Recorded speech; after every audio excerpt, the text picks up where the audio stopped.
Hoje a gente vai, na revista, nós vamos ter a lição 7. O tema é Santidade de dentro para fora. Amém? Durante a aula hoje a gente vai se basear em dois capítulos de Mateus, Mateus 15 e Mateus 23. Então durante a aula a gente vai destrinchar um pouco as passagens. Mas eu quero começar falando sobre um versículo que é como se fosse o texto principal aqui, que está em Mateus 23, versículo 27.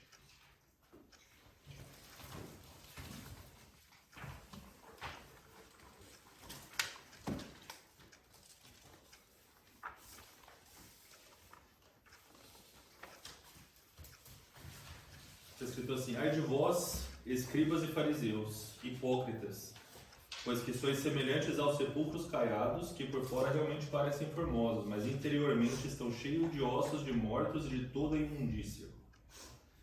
Essa é uma forma que Jesus usa para explicar que os fariseus, né, externamente pareciam lindos, né, como se fossem. E aí ele usa a comparação com um túmulo, com um sepulcro, que é uma coisa que já deixa bem claro o que tem dentro, né?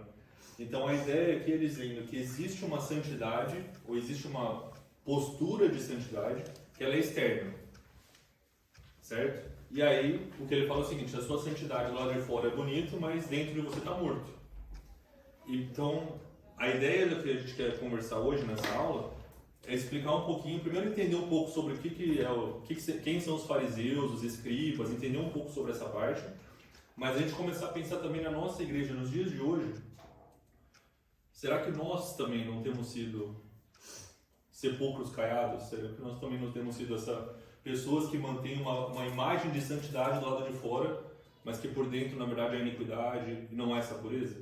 Então, durante não seja um monólogo, né, que a gente vai poder conversar um pouco, tem algumas perguntas que eu vou jogar aqui para todo mundo conversar, para a gente entender um pouco sobre isso. Tá? Então, eu vou ler aqui rapidinho. Eu vou ler aqui dois trechos, um de Mateus 15 e um de Mateus 23, rapidinho. Mateus 15, dos versículos 10 ao 14. E depois a gente vai destrinchar, como eu falei.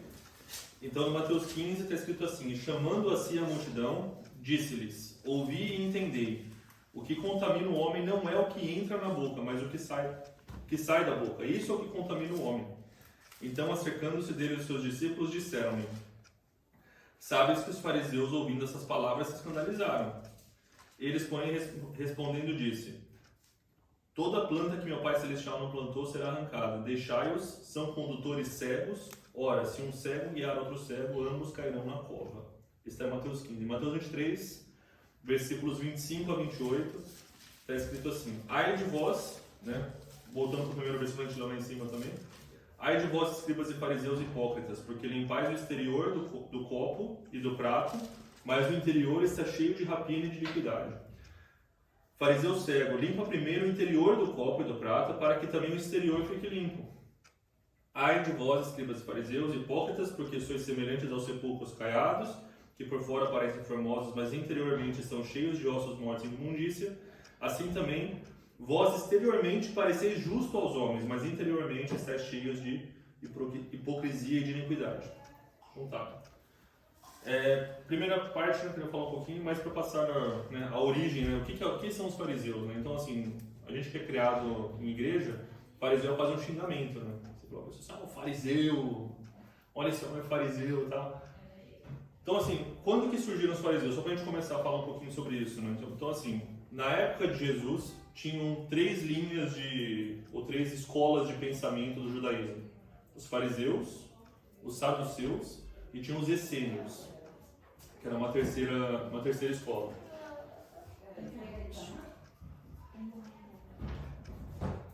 Os saduceus, né, só para começar a explicar um pouquinho deles, era o seguinte: os saduceus, eles eram a linha do judaísmo que falavam com as elites. Então era o pessoal que tinha mais dinheiro, o pessoal que era mais, né, que tinha mais poder e tudo mais.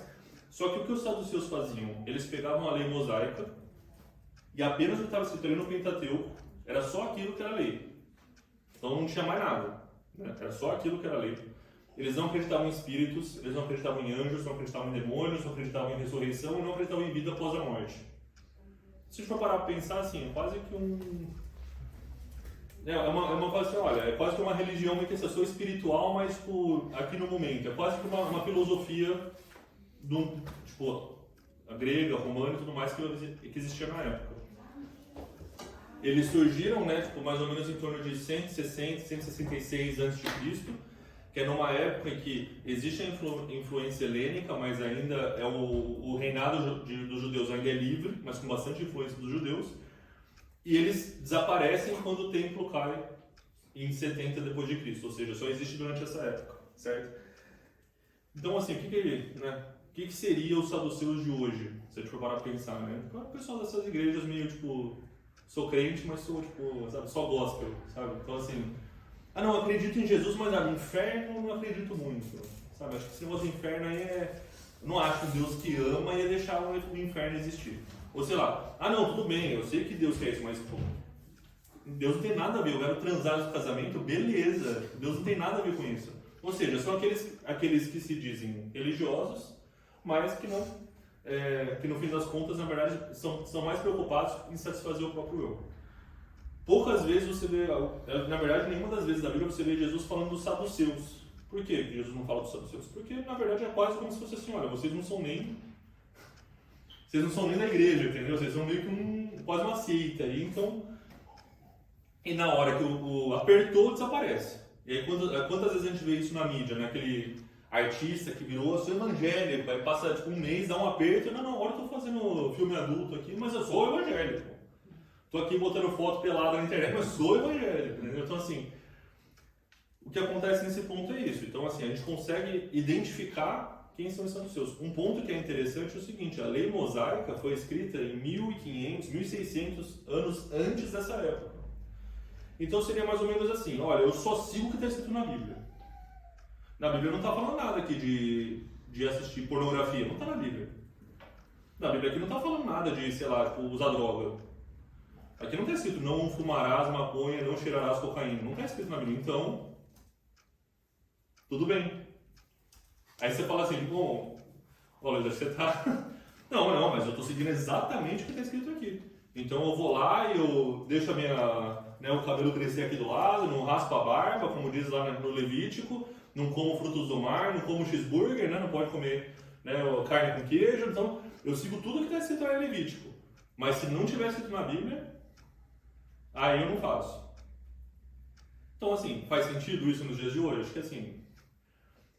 Acho que se a gente tentar fazer isso, a gente vai começar a ficar um pouco mais fácil, né? Vamos dizer de certa forma, você conseguir. É uma piedade de aparência, mas no fim das contas você vai ter várias práticas que nós entendemos que também ofendem o Espírito e vão contra a vontade de Deus. Então esses são os saduceus, certo? A gente põe aqui no cantinho. Agora eu vou falar dos fariseus, certo? O fariseu, ele era o quê? Ele tinha apoio popular. Então era a linha do judaísmo, que era do povão. Então era aquele que atingia as massas. O farisaísmo surgiu na revolta dos macabeus. Então o que acontece? A gente pode ler a Bíblia, a gente lê até Zacarias e Miqueias ali no final, Malaquias. Então o que acontece? Naquela parte final, que ele entrou de 400 a.C., Israel ainda estava sob o domínio de outros reinados. No século II, durante os macabeus, eles se rebelam e pela primeira vez desde antes de Babilônia, Israel se torna independente de novo. No meio dos religiosos, ele falou assim, olha, agora que a gente está livre, se a gente não implementar ou começar a trabalhar com força na nossa religião, a gente não vai conseguir reavivar, né, a nossa fé. Então os fariseus surgem como se fossem essas pessoas que falam assim, olha, vamos resgatar as nossas tradições, vamos seguir a regra, só que assim, não é só o que está escrito na lei mosaica. O mundo mudou. Então tem certas coisas que a gente interpreta da lei e a gente entende que isso se aplica a outras coisas hoje também, certo? Então, sei lá, falar não matarás ou alguma coisa assim, mas eles entendem que chega um ponto que tem outras distinções aqui lá, não cobiçarás a mulher do próximo. Eles entendem que existem outras formas também de você entender que isso se aplica a outros princípios, certo? Então, eles fazem isso, né? E eles trabalham junto com os escribas. Os escribas, né? Escriba não é uma exclusividade dos judeus, né? Você vai ver que tem escriba de tudo quanto é lugar. O que é o escriba? Né? O que escreve, né? De certa forma. Então, eles eram responsáveis por fazer a transcrição da lei, a transcrição da palavra. Eles eram as pessoas que faziam isso. Então, eram pessoas que tinham essa responsabilidade de... Então eram muito conhecedores da lei, eles conheciam a Torá, eles que escreviam, então assim, eles tinham esse conhecimento profundo. Então, eles também eram fariseus dessa forma. Então quando a gente começa a pensar, os fariseus acreditavam em anjos, acreditavam em demônio, tinha diferença entre percepção de livre-arbítrio, se o homem é responsável, se Deus é responsável. Então assim, tem várias linhas do que explica o farisaísmo, que se você for parar para pensar, é muito parecido com quem nós somos hoje. A verdade é, se a gente for parar para pensar nos dias de hoje, e se a gente tirar um pouco essa visão meio que errada do fariseísmo, o fariseu é como se fosse o evangelho. Ou era o católico antes e hoje é o evangelho. Quem é? É a voz do cristianismo, a voz do judaísmo na época eram os fariseus. Hoje a voz do cristianismo quem são? Somos nós. Ah não, os católicos também pode falar assim, parte dos católicos, parte de outras linhas, mas o cristão hoje, o cristianismo de hoje, a voz somos nós. Então, de certa forma, nós também temos a palavra de Deus e temos outras práticas e outras regras que nós temos que entendemos que derivam da palavra, da mesma forma como os fariseus tinham, certo? Eles também tinham a necessidade de manter a santidade, resgatar a tradição e manter a pureza e a palavra de Deus e para o povo. Também da mesma forma nós temos esse mandato, que é um mandato cultural do cristianismo. Então, para todos os efeitos, ser fariseu não era um problema. Então, em nenhum momento Jesus fala assim, o seu problema é que você é fariseu. Não é isso que Deus fala.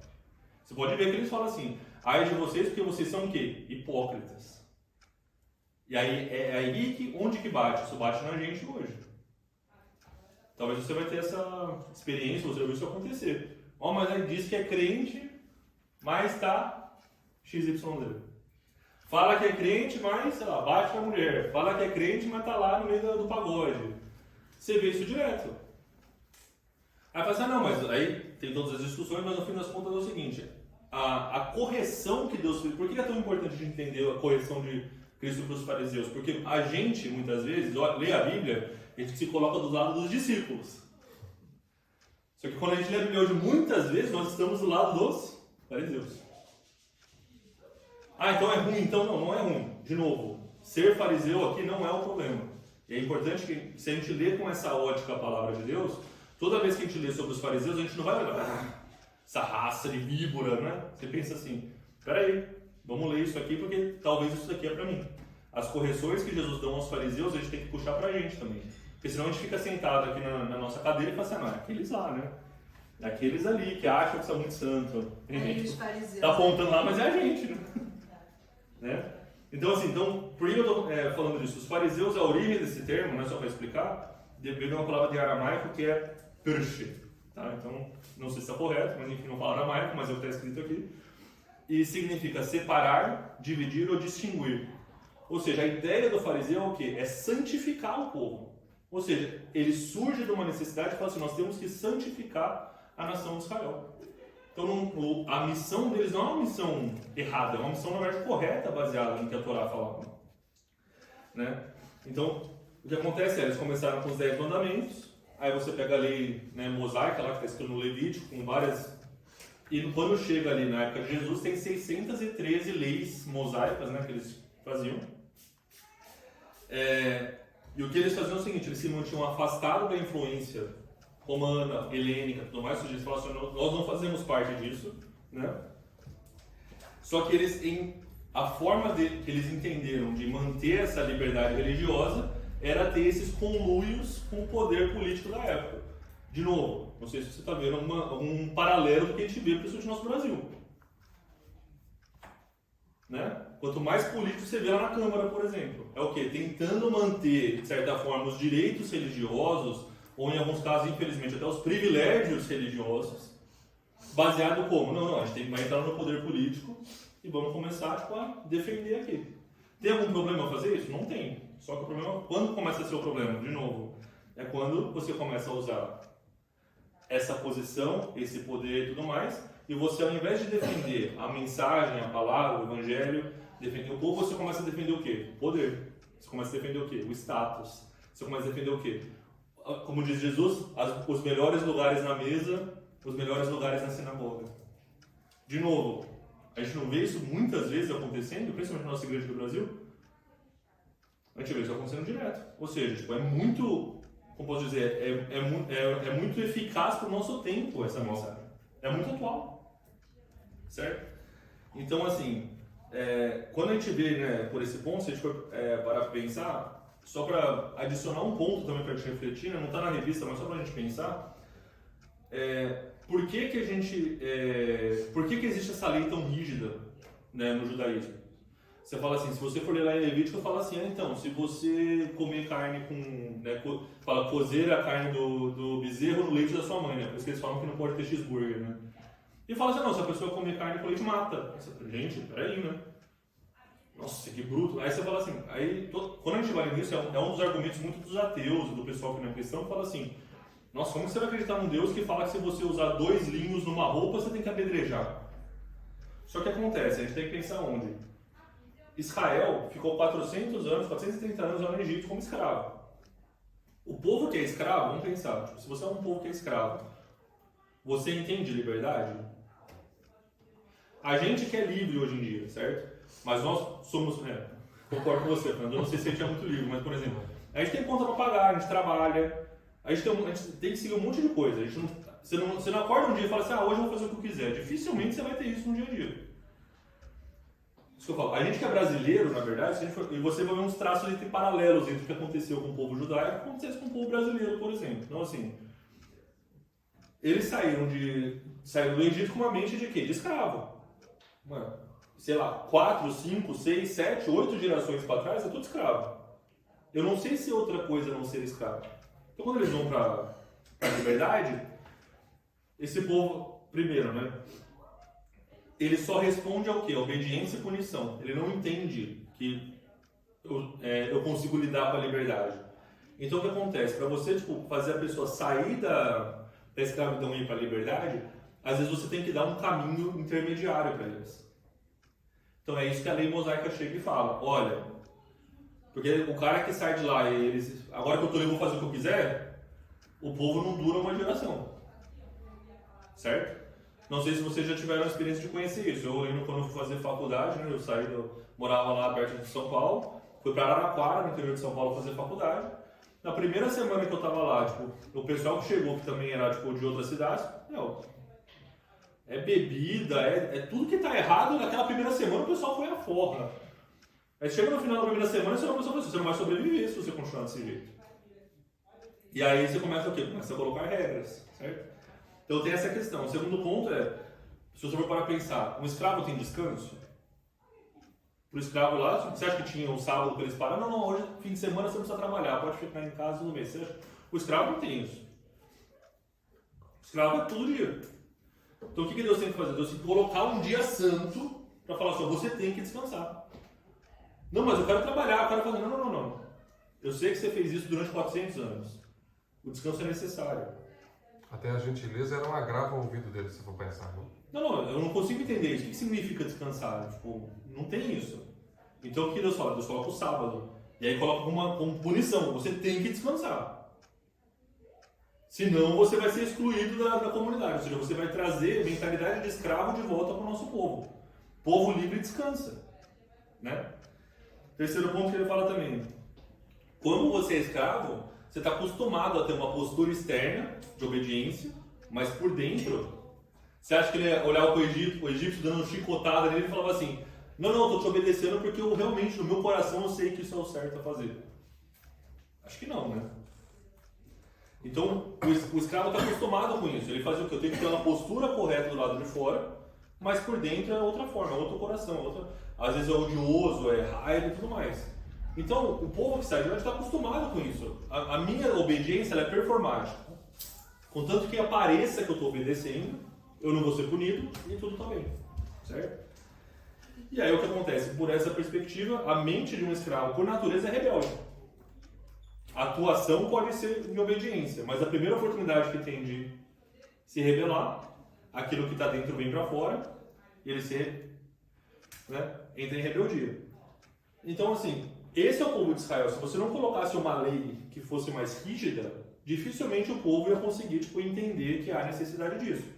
Se você for ler a lei lá em Levítico, você vai ver que fala, por exemplo, antes de comer você tem que lavar as mãos, lavar os pés e tudo mais. Se você encostou em algum bicho morto, você tem que se lavar e fica fora da comunidade. Aí se você for parar a pensar em questão de higiene, faz sentido. Você está chegando numa terra que você não conhece, outras doenças, o que Deus fala? Assim, ó, seguinte, você encostou numa coisa morta, se você voltar para a comunidade, você vai matar todo mundo. Então o que você faz? Você se lava e fica lá fora. Se durante o dia não manifestar nada em você, então quer dizer que você está tudo bem, pode voltar para a comunidade. Agora, se você estiver lá fora e pegou a doença, você já fica lá fora. Não mata o resto do povo. Sei lá, você está trabalhando o dia inteiro lá, não sei o que, lava sua mão antes de comer. Por quê? Uma questão de novo. Hoje a gente entende isso. Demorou, né? Hoje a gente é higiene básica. Você sabe que se você está limpo, você não polui a comida, não fica doente e tudo mais. Quando você vai lendo muito da lei que foi dada, qual é por quê? O povo não tinha isso. Você acha que o escravo, o egípcio se importava com a saúde do escravo? Não se importa. Então Deus colocou a lei como uma forma disso. Os fariseus resgatam isso. E aí você fala assim, vamos resgatar parte disso, para mostrar a pureza, a tradição, a fidelidade a Deus. E até aí tudo bem. Só que acontece é isso. Se o povo só segue a regra para cumprir o protocolo, aí você começa a ter esse comportamento desse fariseu hipócrita. Nós que somos brasileiros, né? Eu falo que assim, nós também somos um povo que veio de um momento de exploração, colonização e tudo mais. O brasileiro, por natureza, é rebelde contra a autoridade, não acredita na autoridade. Eu falo, pessoal, o brasileiro, por natureza, tem corrupção no DNA, no sentido, assim, você olha para qualquer lei e o seu primeiro pensamento é como que dá para quebrar e como que dá para... Você pode respeitar a lei, não estou falando que a gente faz o errado, mas a gente consegue pensar no que é errado. Isso já vem naturalmente para o brasileiro. Se você for pegar algumas outras culturas, isso não vem naturalmente para eles. Eu falo que o japonês é um exemplo muito claro. Que a forma como eles seguem leis e respeitam as leis é por uma questão de consciência do coletivo. Então, para eles, você chegar, sei lá, você achou um dinheiro na rua, o que o brasileiro vai fazer? Você vai pegar aquele dinheiro, você vai olhar, você vai ver se é de alguém aqui perto. Não, vamos supor, o cara que é correto, você vai olhar, você vai procurar, é de alguém aqui perto? Se você não achar o dono, não vamos dizer, se você está fazendo certo, você faz isso. Se você não acha o dono, o que você faz? Vai para casa. Glória a Deus. Deus te abençoou, certo? Mas eu conversando uma vez com um amigo japonês, ele estava andando na rua, eu estava lá no Japão, ele achou um dinheiro, como se fosse assim, 50 reais no chão. Eu olhei e falei, beleza, né? Já minha cabeça pensei, a gente vai poder comer, você vai pagar o almoço. Ele pegou o dinheiro, foi no guichê do metrô e deixou o dinheiro lá dentro.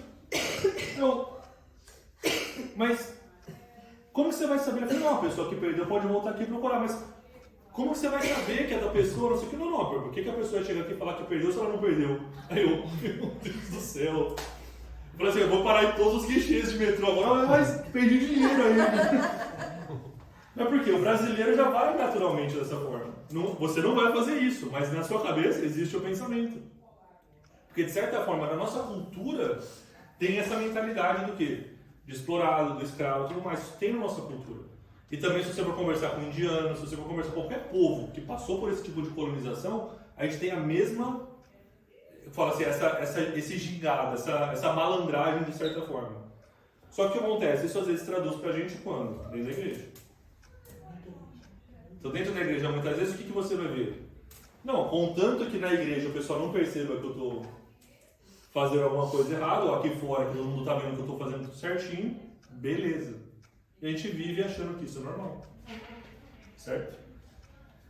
Aí eu falo assim, se a gente for pegar, por exemplo, e pensar, eu falei do povo japonês, se a gente for pensar no povo alemão, por exemplo, o que você acha do povo alemão? Você acha que a obediência, esse cumprimento de lei, está mais para um fariseu hipócrita ou está mais para um japonês que seria um pouco mais responsabilidade coletiva? O que vocês acham? Mais para o japonês, acho. Parece ser mais para o japonês, mas ao mesmo tempo é meio complicado, né? Não é bem. É porque assim, e de novo, eu não tenho essa resposta porque eu estou aqui há pouco tempo, mas eu falo assim, o que eu percebo muitas vezes existe uma obediência apenas para mostrar para os outros que eu obedeço, ou seja, é quase que eu sou virtuoso. Não necessariamente eu concordo com isso ou acho que isso vai mudar alguma coisa, mas eu sigo porque a regra é para apontar para os outros e falar assim, você não segue, eu sigo, eu sou certo. Eu falo, esse é o ponto, ser um pouco do fariseu, dessa forma. Do outro lado, como você falou, tem muita questão que é tipo de comportamento que é pensando no coletivo. Obviamente, se eu pegar a história da Alemanha, influência socialista e tudo mais, tem toda essa estrutura que acaba gerando a cultura de hoje. Por que isso é importante para a gente no contexto de hoje, falando sobre santidade, dentro para fora e tudo mais? Porque se a gente não entender que é assim que a nossa mente pensa, como brasileiro, como alemão ou como brasileiro morando na Alemanha, a gente vai trazer essa forma de agir, de pensar para dentro da igreja. Então, assim, de novo, eu fui criado na Assembleia, certo? E eu cansei de ver dentro da Assembleia, aquele pessoal que era santo, né, que chegava aqui da igreja, tipo, o cara praticamente só faltava botar o negócio do judeu lá e falar assim, não, esse cara daí é o que eu falava.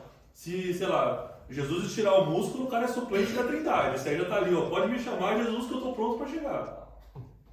Só que acontece, eu cansei de ver gente que era desse jeito, mas aí você conhecia aqui na casa. Batia na mulher. Ou, sei lá, tipo, depois descobria que, sei lá, traiu a esposa, tinha outra família. Isso são as coisas mais gritantes, né? Mas também tínhamos, né, que falava lá, não, você não pode fazer isso. Ele chegava com não. Ele também fazia o que era errado. Eu cansei de ver dentro da igreja isso. Aí você fala, né, tipo, não, mas então você está dizendo o quê? Que na igreja tem muito hipócrita? Sim, muitos. Né? Eu falo que tem um pastor que ele fala isso. Ele estava um dia conversando com um ateu, o ateu falou assim, meu problema é que a igreja tem muitos hipócritas. E aí o pastor falou assim, não, você está certo. Se você quiser vir, tem espaço para mais um. Porque se você for parar a pensar, é a mesma coisa que você chegar e falar assim, o exemplo que ele usa é a mesma coisa que você chegar numa academia e falar assim, eu cheguei na academia e tem um monte de gente fora de forma. Você fala assim, sim, é normal, eles estão lá para aprender e para melhorar. Dentro da igreja vai ser da mesma forma.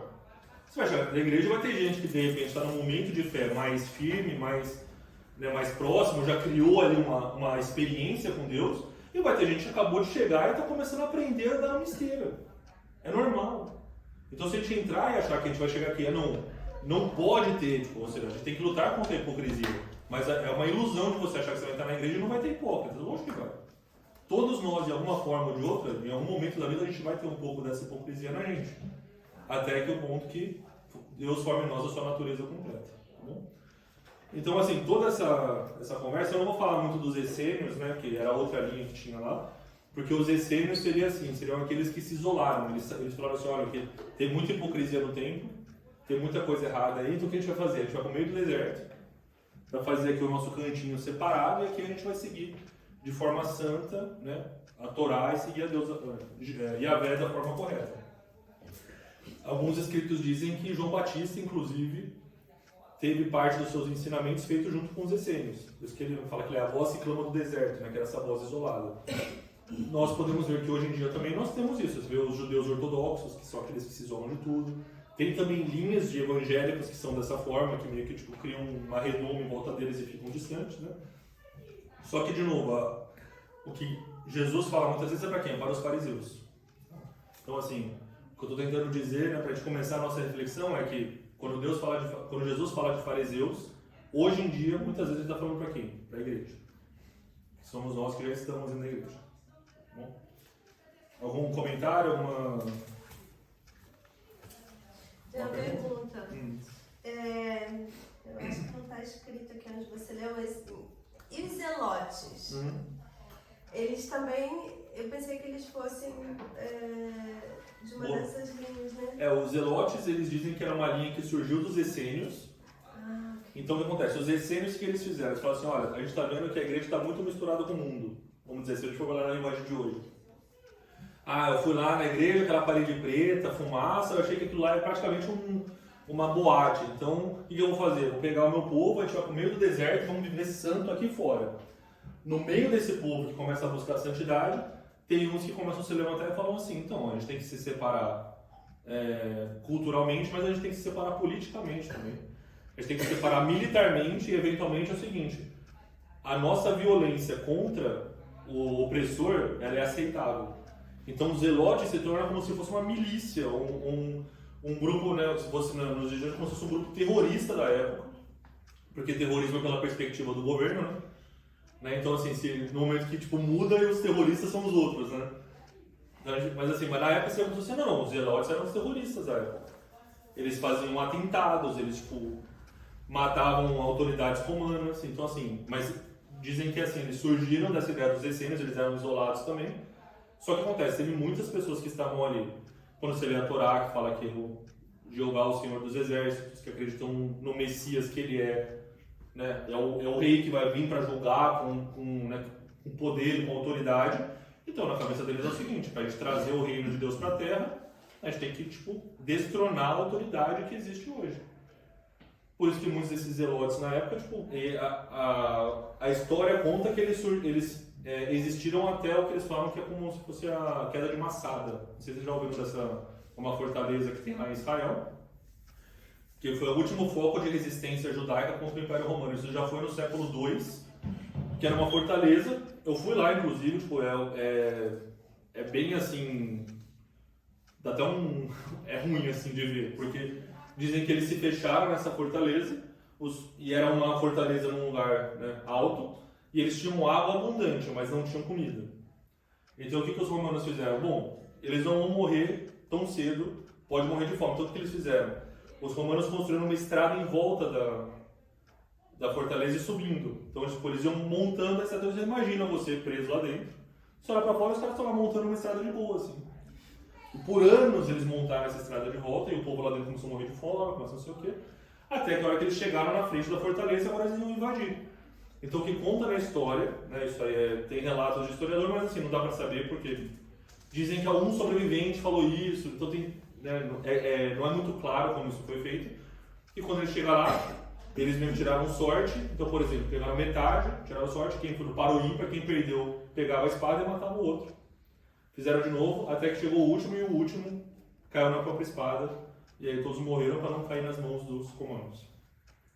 Porque eles sabiam cair nas mãos dos romanos, porque eles eram não só contra a autoridade espiritual, eles eram contra a autoridade de César. Inclusive é por isso que Jesus foi crucificado, né? Então eu botei a questão que não, esse aqui está falando que ele é rei, só existe um rei.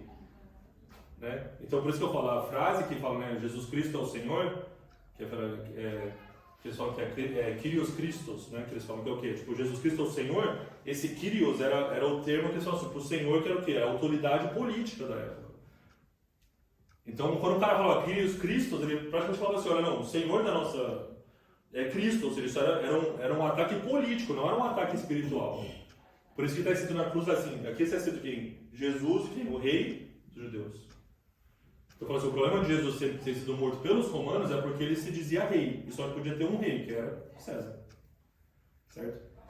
Então, dessa forma, os zelotes, os essênios acabam desaparecendo nessa queda de Massada, né?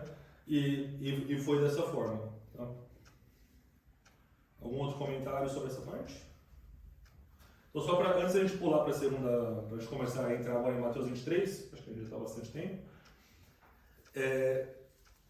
a gente percebe que as palavras de Jesus eram direcionadas aos fariseus, por quê? Porque ele fala, né, tipo, que né, em Mateus 23, 13, que a gente vai ler, ele fala assim, que vocês fecham o reino dos céus diante dos homens. Vocês mesmos não entram e nem deixam entrar aqueles que querem fazê-lo. É Mateus 23, 13, se você dar uma olhada. Então o que é isso? Se eles estão na porta, impedindo que os outros entrem, quer dizer que eles estão o quê? Eles estão perto. Só você já está na porta. Ou seja, você conhece, você sabe onde você está. Então os fariseus estavam muito próximos. Tanto que Saulo, fariseu, depois se torna Paulo. A gente vê Nicodemos, a gente vê Gamaliel, todas essas pessoas que eram fariseus que eram da época, e tantos outros, talvez, que acabaram se convertendo ao caminho, né, ao cristianismo. Por quê? Porque eles conheciam a palavra, eles eram fiéis àquilo, e de repente olharam em Jesus e falaram assim, não, esse cara é o Messias mesmo. E aí começaram a seguir o caminho dele. Todos os discípulos que foram criados nas sinagogas e tudo, eles seguiam o quê? Os ensinamentos dos fariseus. Eles não eram fariseus, né, os mestres fariseus e tudo mais, mas os ensinamentos eles eram todos de fariseus. Então, se Jesus não conversasse com esse povo, não tinha conversa, na verdade, né? A verdade é essa. Então, como tem tinha essa necessidade de falar assim, ó, os fariseus são aqueles que estão mais próximos do reino. Né? O bom moço que fala assim, não, ó, eu já obedeço todas essas regras, sigo tudo. Aí Jesus fala assim, então vende o que você tem e me segue. Aí ele, poxa, aí, né? Assim, ó, já segui toda a lei aí, né, que o professor lá me ensinou na sinagoga, tô fazendo tudo certinho, agora você tem que falar que eu tenho que fazer mais ainda. Né? E aí fala que fica entristecido lá no momento. Ensinamento de fariseu também. Porque foi ensinado dessa forma, segue a risco que tem que ser feito. Mas Jesus chega para falar o seguinte, ó, não basta seguir, tem um pouco a mais que você tem que fazer ainda.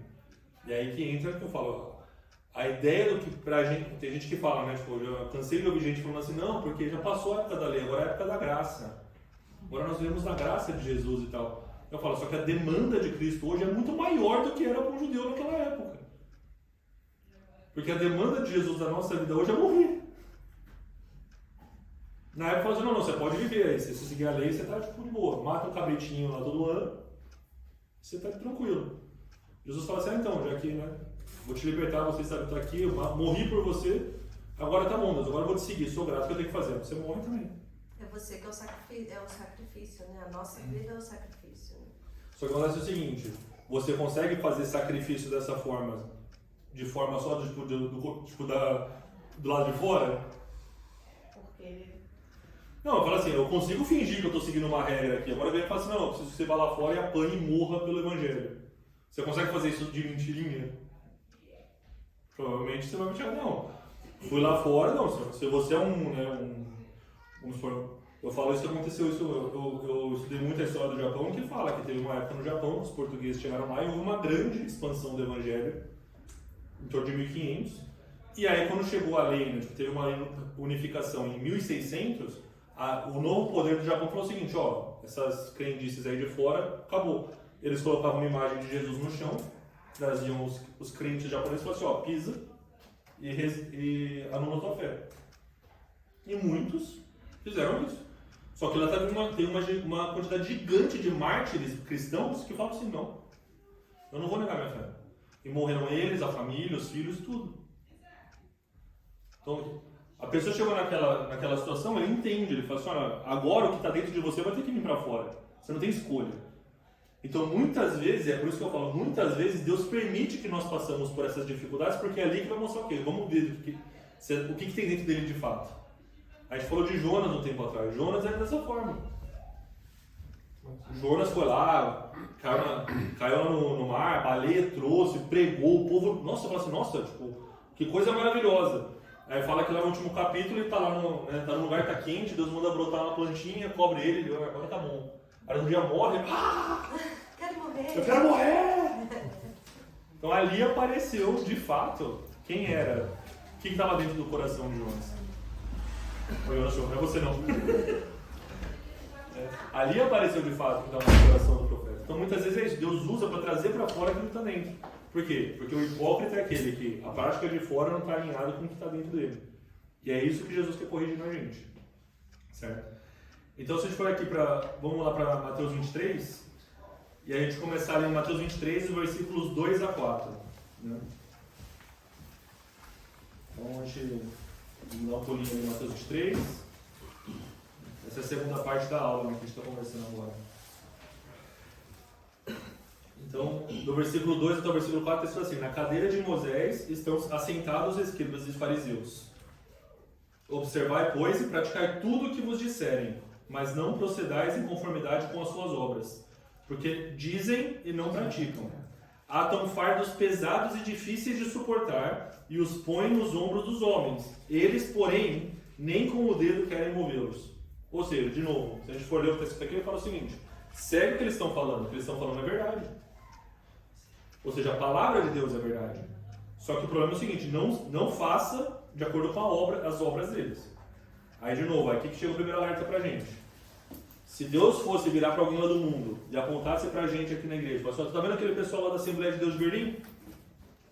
O que eles estão falando lá é verdade. Será que Deus fala assim: pode falar, ouve o que eles estão falando e segue o que eles estão fazendo? Ou será que Deus vai falar assim: ó, ouve o que eles estão falando, mas toma cuidado com o que eles estão fazendo? Essa é a pergunta que a gente tem que se fazer diariamente. Então, assim, eu não posso responder porque quem conhece o nosso coração e sabe a nossa forma de agir é Deus. Se a gente olha aqui dentro, tá todo mundo agindo de forma cristã perfeitamente. Todo mundo aqui certinho, vem na igreja, tem orado, né? Dá suas ofertas, fala de Jesus, tá maravilhoso. Mas Jesus conhece realmente de fato, assim, nas nossas práticas do dia a dia, principalmente quando ninguém está olhando, se de fato nós estamos seguindo de acordo com o que está escrito ali. O que eles falavam dos fariseus, que era uma das críticas que eles tinham, né, que a gente, durante todo o capítulo 23, né, tipo, e aí eu vou meio que destrinchar meio que um pouquinho, vai falando assim, no versículo 5 fala que vocês fazem a obra para ser visto por os homens. Ou seja, é a mesma coisa que chegar aqui, não, tô indo lá para falar, vou postar no Instagram, tô lá dando aula na escola dominical, olha como eu sou santo, não sei o que, tal, sabe? Você começar a fazer coisas para atrair essa admiração dos homens. Isso é uma crítica que Jesus fazia. Versículos 6 e 7. Eles querem os primeiros lugares e as primeiras cadeiras, tanto na sinagoga como na mesa. Eles querem ser famosos. De novo, é o que mais você vai ver, né? Um bando de gente, aí você vê um bando de cristão no Instagram hoje em dia, né? Esses influencers gospel. Você tem, assim, de baseada, que mais fala coisa de coach do que do evangelho. Mas por quê? Porque aquilo dá like, né? E o interessante é que isso é alimentado, né? É alimentado, vai lá e mostra, fala de Jesus no Instagram, e fala de Jesus ali, fala de Jesus aqui. É bem assustador. Não, porque na verdade é o seguinte, nós, por natureza, queremos ser validados no que a gente faz, certo? Sim. E aí quando você chega no evangelho e fala o seguinte, olha, a única forma de você seguir Jesus é morrendo, então você sabe que você não consegue fazer sozinho. Aí do outro lado vem um, que outro dia eu estava vendo desses coaches gospel, ele falando assim, não, quando Jesus morreu na cruz e derramou sobre mim, né, o perdão e tudo mais, hoje eu falo com Deus de igual para igual. Você começa a dar risada, dá até um medo, assim, meu Deus do céu, o que esse homem está falando? Mas não, começa a falar, não, você também é Deus. Você fala com Deus igual. Aí eu estou ouvindo aquilo e tipo, vai, Jesus amado, o que está acontecendo? O povo não tem temor, porque o pessoal quer se sentir poderoso. O seu valor é assim mesmo, você faz, você cria, você acontece. O Evangelho fala o contrário, assim, ó, se você não se arrepender e se humilhar perante Deus, a gente não pode fazer nada. Entendeu? Então assim, é contra a cultura de hoje. A cultura de hoje é o quê? É o empowerment. Você é forte, você consegue, você é poderoso. E no Evangelho fala assim, não, você não consegue nada, você não faz nada. É tudo por Ele, para Ele, né, por intermédio dEle, é o sacrifício dEle, a mensagem dEle, a palavra é dEle, a vida é dEle. E você tem o privilégio de fazer parte dessa obra. Só que a sua vida, a tua vontade, os seus planos, os seus desejos, isso aí, ó, se não estiver alinhado com a vontade de Deus, ó, pode deixar ali que quando Paulo fala assim, não vivo mais eu, mas Cristo vive em mim, a gente lê isso como se fosse uma frase, legal que ele está falando. Tipo, se a gente para destrinchar o que isso significa. Tem muitos evangélicos que estão assustando as pessoas, né? Estão afastando as pessoas da igreja. Porque elas apresentam uma coisa e elas são outras. E Deus conhece o coração de cada um, né? A gente vê, aqui agora que eu estou trabalhando aqui, a gente escuta muita coisa assim, e a gente tenta, não é assim, não funciona assim. Mas ela já está com aquele machucado lá, né? E ela generaliza todos, né? Mas não são todos também, mas tem a maioria. Mas sabe onde que é a pior parte disso? É na própria nossa casa. Eu falo, fui criado de novo dentro da igreja. A quantidade de filho de pastor que eu vi que cresce, desvia, ou vai para outros caminhos, por quê? Porque eu falo assim, meu primo, sei que eu não devo falar muita coisa pessoal, mas isso é uma coisa que aconteceu comigo, tipo, você está do lado do meu primo é pastor, ou meu tio é pastor, isso foi muitos anos atrás, hoje eu posso falar porque já teve uma cura ali no momento. Mas 20 anos atrás eu citava do meu primo na igreja, e meu tio falava, e meu tio prega no mundo inteiro. Eu falo assim, olha o seu tio aí falando, ele olhou para mim e falou assim, ô Jô, o que você acha disso aí? Bonito que ele está falando, né? Eu falei assim, realmente, muito legal, porque pena que ele não vive em casa. Ele não leva. E meu primo ficou muito tempo longe da igreja. Você vê que acaba transferindo, se você tem um problema com teu pai em casa, você acaba transferindo esse problema com teu pai a Deus. Não. Eu digo que você acaba, como você é criado em casa, você passa que Deus é pai. Aí você, meu pai não prestava nada, então quer dizer que Deus também não vai prestar para mim. Mas é um trauma, na verdade. O que acontece muitas vezes é o seguinte, a sua hipocrisia afeta primeiramente quem está perto de você. Porque aqui, se eu sou hipócrita, eu posso esconder de vocês. Aí você vê como que é difícil ter o amor de Deus, né? Então, vamos pensar, eu uso um exemplo besta, vamos supor que eu em casa, eu bato na Carol, eu bato nos meus filhos, eu trago amante pra dentro de casa, não sei o que. Eu chego aqui na igreja, tipo, todo mundo santão aí. Pra vocês, não, ó, nosso irmão Luiz é uma bênção. Só que você acha que o Arthur e a Olivia, crescendo, vendo eu fazer isso, você acha que eles vão olhar e falar assim, meu pai é uma bênção? Você não consegue esconder a hipocrisia dentro de casa. Só acontece o seguinte, vamos supor que você consiga esconder a hipocrisia dentro de casa. Né? Eu falo ao pessoal, de novo, o exemplo que está usando o irmão lá que tinha outra família. Dentro da casa dele, dentro da igreja, da comunidade, ele era um homem santo, perfeito. Os filhos admiravam, não sei o que, não sei o que, não sei o que. Chegou uma hora que descobriram. Mas e se não descobrissem? Aí a gente volta naquela vez que a gente falou de Davi e Batseba, né? Ninguém descobriu, então, porque eu sou? Tô beleza. Só que aí chega Deus e fala o seguinte, então, ó, chama um profeta e fala assim, então, Deus está vendo. De Deus você não consegue esconder. Então o que Jesus está falando aqui pra gente? Fala assim, olha, você pode ser o cara mais hábil na capacidade de esconder a sua hipocrisia. E você consegue talvez esconder de todo mundo. Mas de Deus você não esconde. Então, nem tem. Se humilha, traz isso perante Cristo. Através da palavra de Cristo, a forma de viver, a gente vai conseguir criar essa harmonia entre aquilo que está dentro de nós e o nosso comportamento lá de fora. Então, versículos 6 e 7, como eu falei, quer os primeiros lugares. No versículo 14 fala que eles devoram a casa das viúvas. Então o que ele faz? Ele chegava nas viúvas, que na verdade eram pessoas que às vezes viviam de oferta dos outros, e iam lá, comiam da comida, visitavam, a mesma coisa, senhor, irmã, tô aqui visitar você, não sei o que, mas eu fui lá na boia, comer alguma coisa, pegar uma oferta, pegar alguma coisa, e no fim tirava isso da casa das viúvas, e tipo, simplesmente pelo próprio benefício. Do versículo 16 a 22, eles falam que criava regra de divisão para os juramentos. Um jura pelo templo, outro jura pelo altar, outro jura pela oferta, outro jura pelos céus. Então eles vão criando nuances para você falar, não, se você jurar pela oferta, tudo bem, você não pode jurar por Deus. Mas se você quiser jurar pelo altar, tudo bem. Se você quiser jurar só pela oferta, tudo bem. Né? Então, e aí no versículo 24 ele fala assim, vocês filtram um mosquito e engolem um camelo. Ou seja, vocês estão mais preocupados com a pessoa... Você não está usando a roupa com o negócio certinho do lado. Não, mas pô, você acabou de fazer a pessoa, tipo, sei lá, desrespeitar os pais, alguma coisa assim, mas tipo, não, mas contanto que você está usando a roupa com comprimento correto, tá beleza. Ou seja, você para a pessoa por causa do mosquito, é uma coisa pequena, mas o pessoal lá faz um negócio absurdo e tudo bem.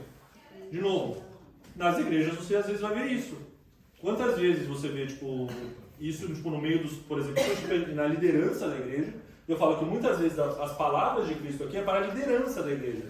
É o povo que trabalha na igreja. Os fariseus, eles eram como se fosse o pessoal que trabalha na igreja da época. Por que é isso? Porque ele fala assim, olha, vocês acham que não existia um fariseu bom?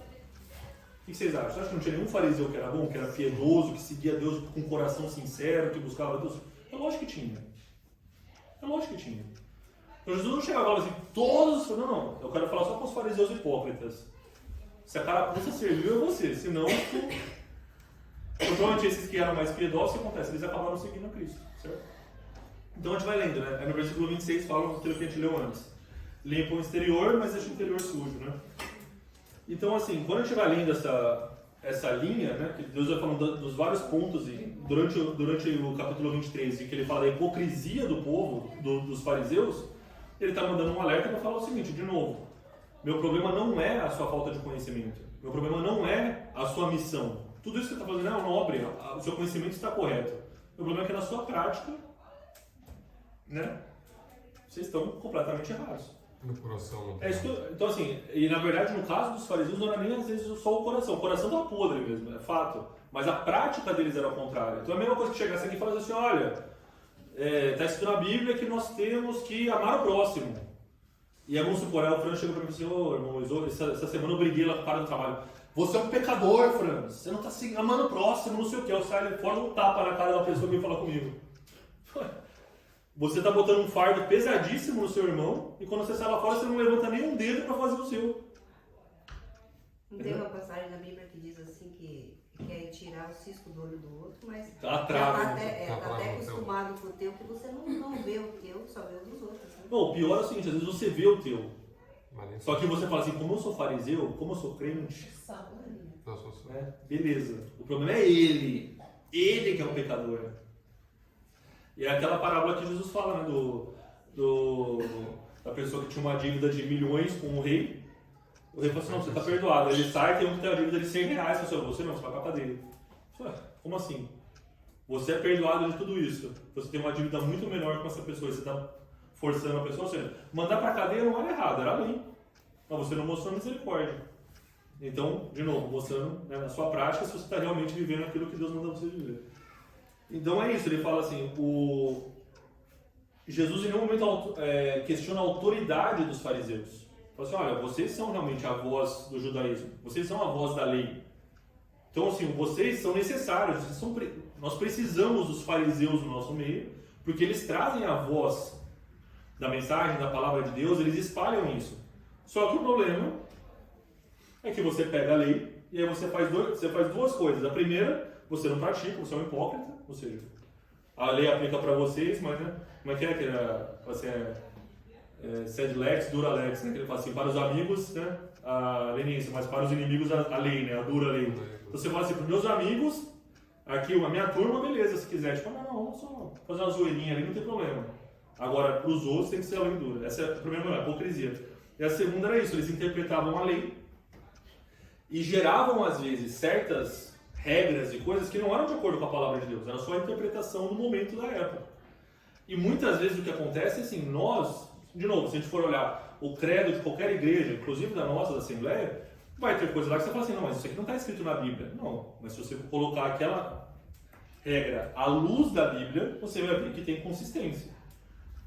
Então, por exemplo, a mesma coisa que chegasse aqui e falasse assim, não, na nossa igreja, vamos supor, eu falo que isso é uma coisa que acontece não só na nossa igreja, qualquer igreja, inclusive na igreja católica, eu falo um exemplo claro, por exemplo, de trazer uma regra que, tipo, traz a palavra, você cria uma regra de convívio, é o que a gente estava falando da questão de televisão, não tem na Bíblia.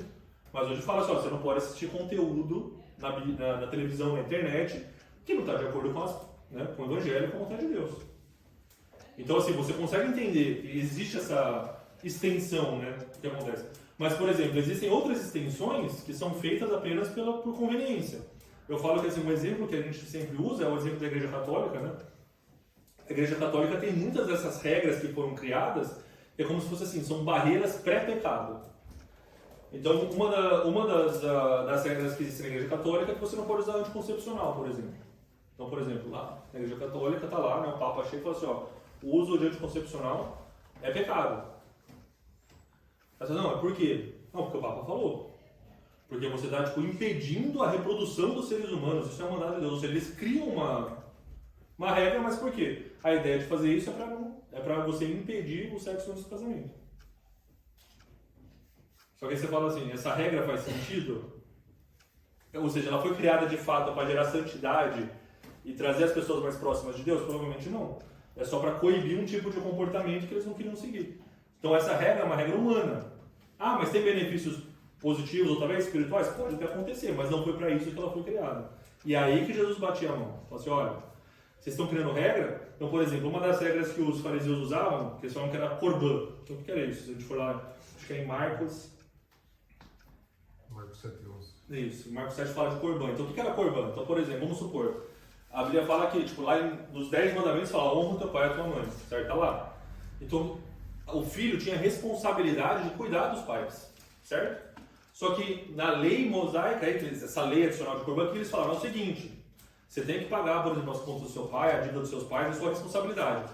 Só que se você falar que esse dinheiro que você tem é para ofertar no templo, aí você não precisa. Então, o que acontece? E você não precisa provar, só você falar, não, isso aqui é Corban.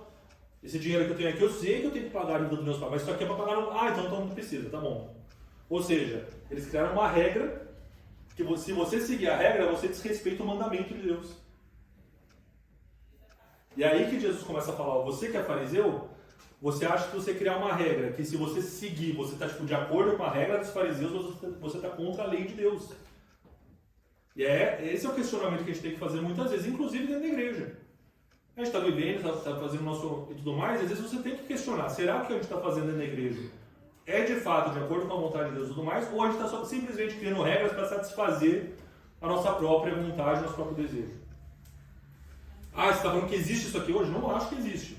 Eu li o credo da Assembleia de Deus recentemente, lendo ali certinho, não vejo nada que diz assim, não, eles estão fazendo isso aí só para fingir que são mais santos que os outros, estão criando essa lei, esse peso nas pessoas para as pessoas não seguirem a Deus. Está escrito lá? Não tem. Mas vamos supor que a gente chega aqui e fala assim, olha, aqui na Assembleia de Deus, todo mundo tem que usar sapato preto. E se não usar sapato preto, você vai para o inferno. Não, porque é assim.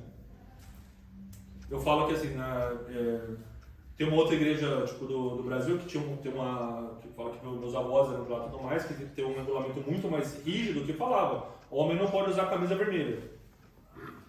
Estava lá no regulamento interno da igreja, eu lembro. Aí você fala assim, e eu lembro que assim, isso eu tinha 10, 11 anos, a gente pegava o regulamento interno da igreja, né? Tipo, ficava eu e minha irmã, a gente estava lendo, a gente falava assim, nossa, vamos tentar entender. E falava, por exemplo, eu lembro que tinha uma que eu nunca vou esquecer isso, que falava assim, se você ia pra praia, você estava em provação, você tinha que ficar acho que 3 meses afastado. E se você ia pra praia e entrava na praia, ou seja, se você só fosse pra praia, eu cheguei em Santos, eu olhei pra praia, 3 meses de banco. Mas se você entrou na praia, era quase 1 ano, 6 meses, um negócio assim. Tinha esse regulamento dessa forma. De novo, por quê? Eu quero criar uma regra para a pessoa não chegar lá e não pecar, porque se você querer entrar na praia, começa a olhar e ver não sei quem, ver não sei o que, você pode pecar. Então o que eu faço? Corta, né? Não pode ir pra praia. Não pode jogar bola. Não pode usar roupa vermelha. Você começa a criar esse monte de regra. Ah, mas essa igreja é uma bênção. Sim, eu fui muito tempo nessa igreja. Muitas vezes ouvi palavras e tudo mais e vi milagres acontecendo nessa igreja. Quer dizer, então, que isso não. Quer dizer que o quê? Eles têm alguns comportamentos que estão mostrando farisaísmo hipócrita. Ah, então joga a igreja fora? Não estou falando isso de forma alguma. Só estou falando que a gente tem que observar e colocar contra a palavra dele. Isso que estão pedindo de mim, isso faz sentido de acordo com a palavra de Deus, não de acordo com a minha vontade, não de acordo com a minha opinião, de acordo com a palavra. Isso está me aproximando de Deus ou é simplesmente uma regra que está botando um peso na gente que é desnecessário? Eu fiquei pensando você fazendo essas relações todas. Você conta que você era pequeno e ficava lendo, né?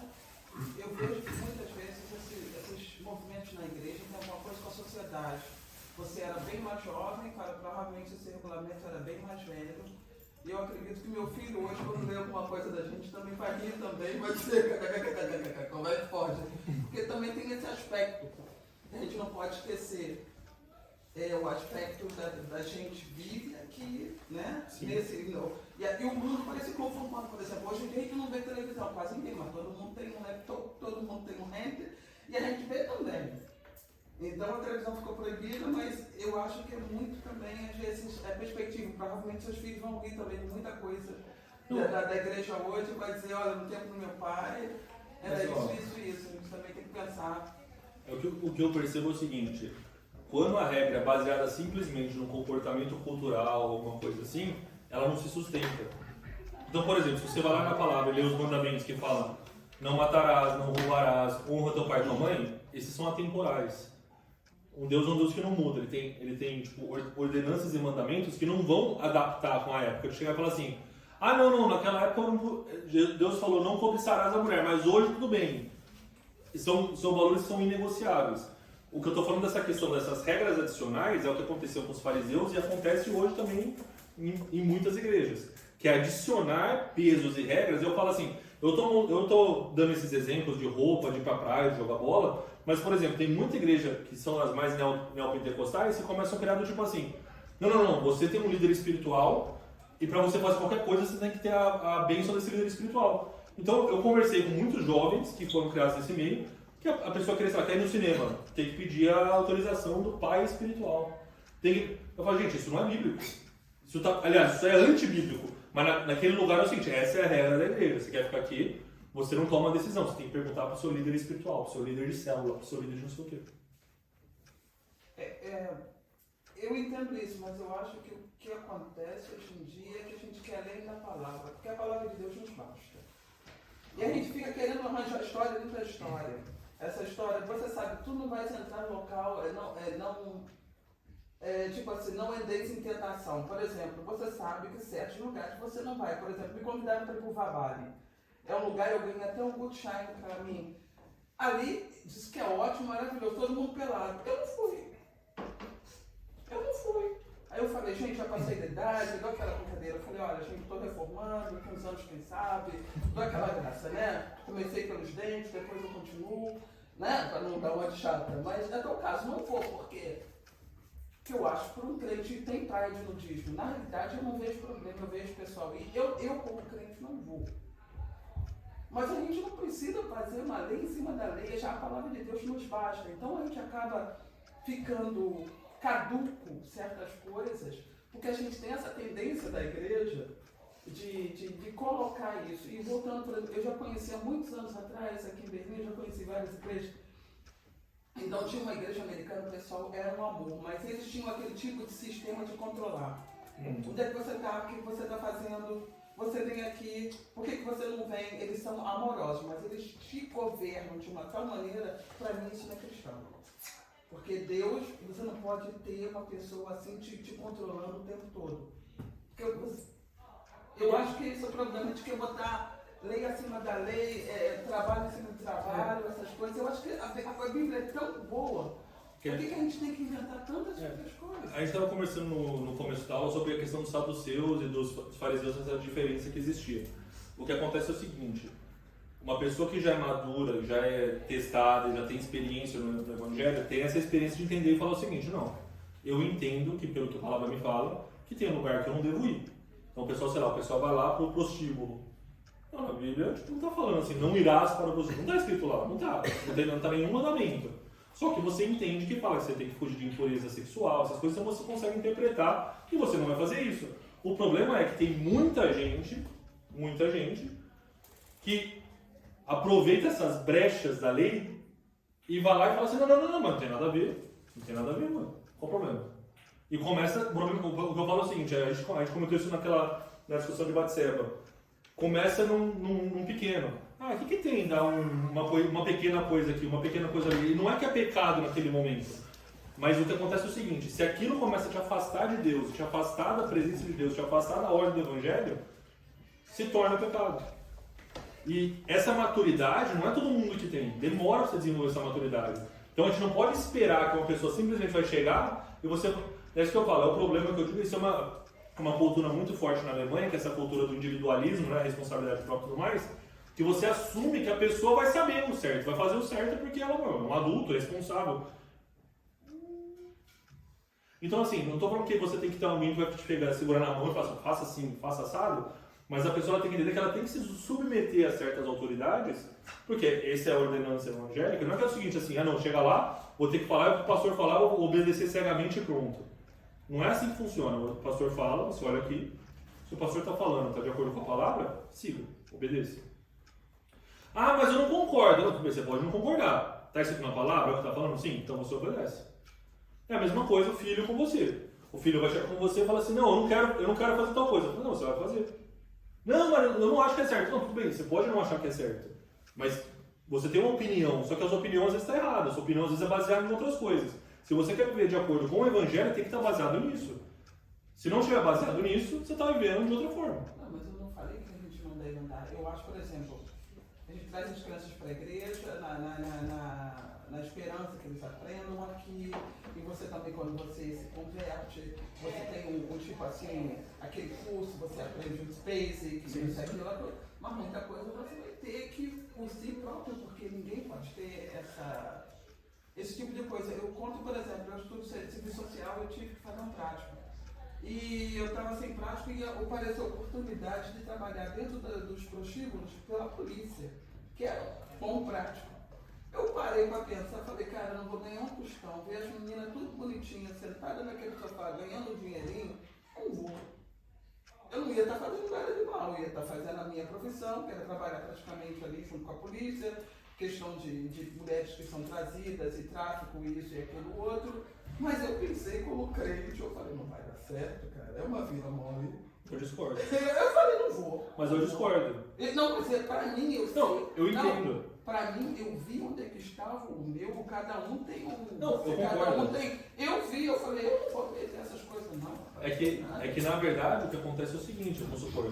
Às vezes você como cristão chegar nesse ambiente é onde você pode trazer certa esperança que as pessoas não conseguiram alcançar. Cada um sabe onde o sapato aperta, irmão. Cada um sabe onde a coisa bota aperta. Eu entendo, mas é isso, o que eu tô tentando dizer é o seguinte, tipo... Quem pode vai, quem se garante, quem não se garante. Eu, como crente, vi que eu não me garantia, não. Então, mas essa questão aqui... Estou aqui. Mas o que eu estou tentando explicar aqui é o seguinte, no cristianismo ninguém se garante. Ninguém se garante. Ninguém aqui se garante. Se você sente que você se garante, você está errado. Eu estou falando isso sem sombra de dúvidas. Ninguém aqui se garante. E eu estou falando o seguinte... saber onde é que está teu limite, todo mundo tem que conhecer. É igual entrar na água. Você tem que saber até onde o teu pé vai. Se você não consegue, não vai. Mas não é o seu limite nesse ponto, não é o nosso limite. O limite que eu estou tentando dizer é o seguinte: se a gente quer viver como cristão, a gente não vive baseado no nosso limite. A gente vive baseado no que é a vontade dele. Então, antes de olhar para uma situação e achar que eu não consigo, eu tenho que falar assim: Deus, você quer que eu faça isso? E às vezes Deus vai falar assim: quero. Você fala assim: Deus, eu quero que você faça isso. Vai e obedece. Eu não estou sentindo meu coração. Eu sei, não estou falando no seu caso específico, eu só estou tentando mostrar que é o seguinte: o risco da gente viver de acordo com o nosso livre-arbítrio, a gente está falando dos saduceus. Os saduceus tinham um pouco disso, que era o seguinte: eles julgavam de acordo com a sua própria vontade e ignoravam a existência espiritual do mais. Eu estou falando que é o seu caso, estou falando que era como que acontecia. A pessoa ela vive baseada de acordo com a sua própria capacidade de julgar, a sua própria capacidade e suas faculdades. O nosso coração é enganoso, a nossa capacidade de julgar é enganosa, nós podemos ser enganados. A nossa forma de ver o mundo tem que ser através de Cristo. E se não for através de Cristo, vai chegar uma hora que... E de novo, não estou falando que no seu caso foi isso, pelo amor de Deus, não é isso. O que eu estou falando é que em muitas situações, a gente vai ser colocado em situação que é além da nossa capacidade, eu não tenho dúvida disso. As provas, a Bíblia é muito clara, nós não somos tentados acima da nossa capacidade, mas provados sempre. Uma coisa é você ir para um local desse para pregar o Evangelho, outra coisa é você ir lá para fazer o que o governo quer e estar em uma outra situação. Eu acredito que o que Deus cobre de uma outra maneira. Eu não tenho nenhum problema de algum lugar de pregar o Evangelho, seja onde for, porque eu creio que o Evangelho é capaz e nos dá, e você não vai sozinho, você vai debaixo da oração, tem tudo. Agora, ir assim para fazer um outro trabalho, eu não vejo nada de espiritual. Porque eu não posso pregar onde eu estou. Onde eu estou, eu não posso pregar. Eu trabalho como assistente social e eu tenho que cortar o que é. Eu posso dar como minha vida exemplo, mas eu não posso abrir minha boca de maneira nenhuma. Porque é proibido pelo governo. Eu não convido ninguém para a igreja, eu não falo de Bíblia, eu não prego, eu não posso.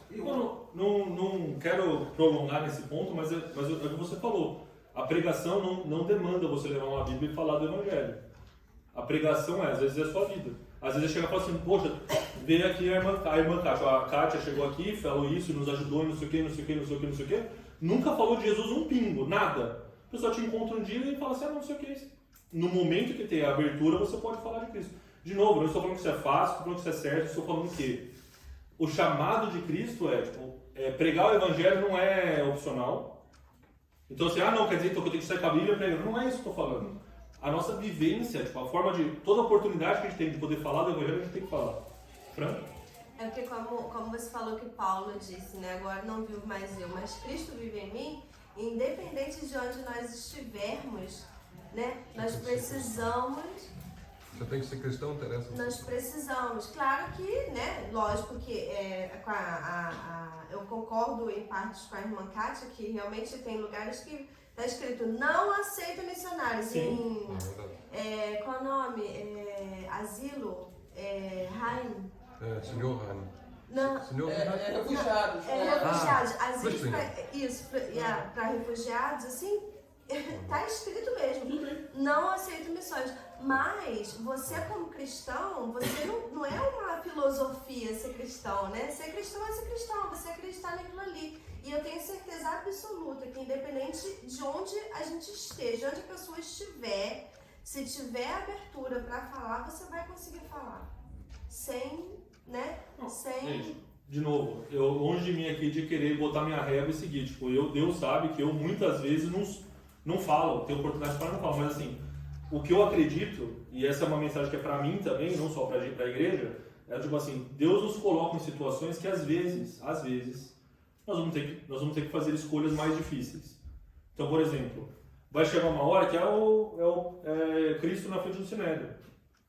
Se ele quisesse ficar quieto ali e tudo mais, talvez ele escaparia da cruz. Não, eu sou o rei mesmo. Mas ele veio para isso. E nós viemos para isso também. Sim, mas... Nós viemos para isso, essa é a questão, a missão de Cristo. Mas nós estamos falando de coisas diferentes. Eu estou falando do...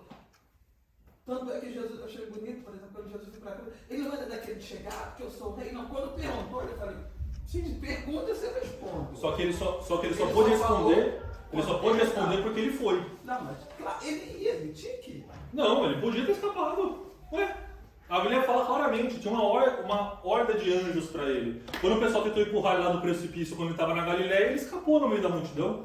Ele podia escapar sim, mas ele entendeu que o objetivo dele era obedecer o mandado de Deus. E Deus falou o seguinte: o seu papel é alcançar essas pessoas. Ah, mas é perigoso. Ah, é contra a lei. Eu estou falando o quê? Vai desrespeito a lei? Não é isso que eu estou falando. Mas pode acontecer de um dia você estar num lugar e Deus falar o seguinte: entra aí no asilo de refugiado e fala de Jesus para aquela pessoa. E aí você vai fazer o quê? Vai ser preso. Vai ser preso. Só que mas aí você vai ser preso de acordo com o quê? Olha, eu estou sendo preso pela ordenança do que Deus mandou fazer. E aí você está respeitando a lei de Deus. E é isso que Cristo fez. Ele foi preso. Todos os discípulos foram presos e martirizados. Durante toda a história do cristianismo, o que você mais vai ver são pessoas que foram presas e martirizadas. Por quê? Porque optaram por fazer a vontade de Deus, mesmo que em alguns momentos... Estou falando que a gente tem que fazer isso sempre? Não. Mas em alguns momentos essa decisão vai ser necessária. E você pode discordar de mim, mas é o que a história, o que a Bíblia fala, não sou eu. Né? Não, tudo bem. Meu agora não é convencer ninguém, pelo amor de Deus. Né? Você tá? Não, tô pensando, desculpa. Tá, tudo bem. Então, só pra gente já correr aqui para a parte final da lição, no versículo 26 de Mateus 23, ele fala assim: limpa primeiro o interior do copo e do prato, para que o exterior também fique limpo.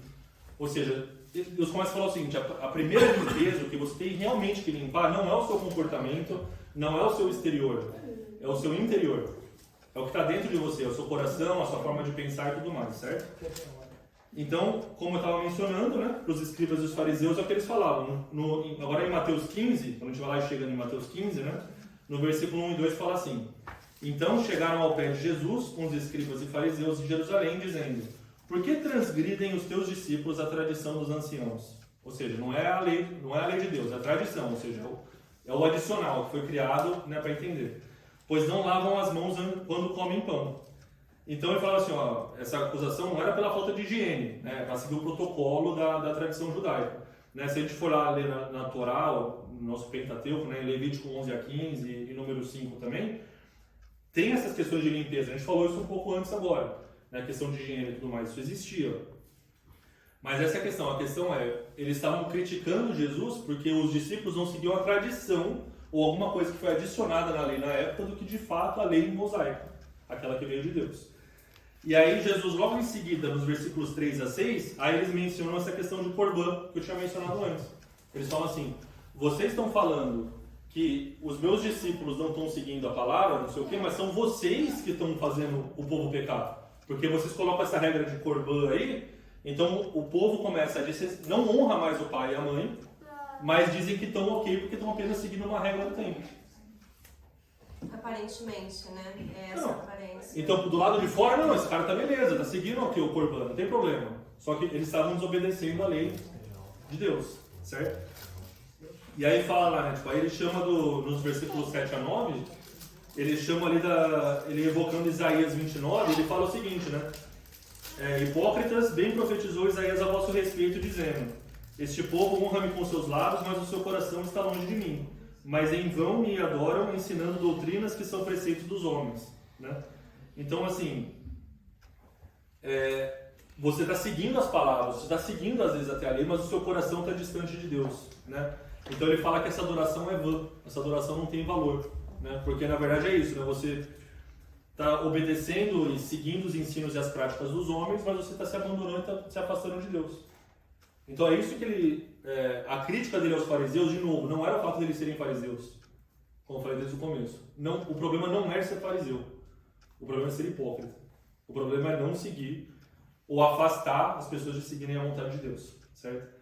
E aí essa é a questão, né? A pergunta que a gente tem que pensar nisso, né? Tipo, a gente sabe que no censo lá que tem do IBGE no Brasil, até 2010 ou 2015, eu não lembro agora, que só tinha aquela questão dos católicos não praticantes, né? Todo mundo já ouviu falar isso. No último censo teve evangélico não praticante. Sério? Mas é verdade. Sim. É no papel, né? Então será que muitas vezes, né, eu sou evangélico nominal? Não, eu fui criado, batizado na igreja evangélica. Tipo, tem a regrinha ali, mas tipo, não vou em nenhuma igreja. Né? Eu acredito que eu sou o templo, então não preciso de nenhuma igreja. Eu não pratico, né? Ou seja, O que é um evangélico não praticante? Eu acho que alguém que ouviu a palavra, que de alguma maneira talvez pode ter sido batizado, mas não frequenta a igreja regularmente, não está ligado a nenhuma igreja. Para mim, a palavra praticante significa eu não pratico o evangelho. Um evangélico que não pratica o evangelho, Você não é nem evangélico. você não é evangélico. Não é. Ah, mas eu acho que eu sou. Tudo bem, você pode achar à vontade. De novo, não é a minha definição. A definição é a definição que está na palavra. Você tem que ouvir e praticar as palavras de Cristo. Mas eu vejo até como positivo, né? Hã? Quando a pessoa realmente reconhece que é não praticante, não pode fazer alguma coisa pior. É isso. Mas é exatamente isso. É o frio e o morno, né? Quando o cara acha que, não, eu tô bem, não preciso não sei o quê, tipo, eu sou a igreja e tudo mais, beleza. Agora, quando o cara admite que não pratica, ele tem que admitir e aceitar. Não, eu preciso mudar e começar a praticar. Então, é uma questão que, assim, é séria, porque a gente começa a ver tudo aquilo que, muitas vezes, os evangélicos mais tradicionais criticavam, muitas vezes, na igreja católica, nós estamos vendo a mesma coisa acontecendo na igreja evangélica. Por quê? Porque o farisaísmo, ou essa necessidade que existe de você conhecer a palavra, conhecer a lei de Deus, se ela não é dosada com a prática, sem hipocrisia, ela sempre vai andar para esse caminho. Eu acho que o problema também no Brasil é que não é centralizado o evangélico, né? Há muitos anos atrás, quando me converti, ser crente era um negócio sério, cara. Tinha que pensar mesmo, você vai passar vergonha, o povo é chato, vai ter que usar saia e aquela coisa toda. E de repente se expandiu de tal maneira, quando eu vou ao Brasil, cada terceira, quarta casa é uma igreja. Ninguém sabe de onde vem, para onde vão. Então é uma coisa. Não tem controle, não tem qualidade. De novo, se a gente for olhar por isso, é a mesma questão que a gente pode falar da igreja, que era perseguida e depois ela se torna parte do Império Romano. No momento que você... as linhas filosóficas falam que é quando a igreja ela tem que ser oprimida, e em alguns momentos ela começa a tomar papel de opressora. E aí quando ela toma o papel de opressora, ela perde a essência de igreja.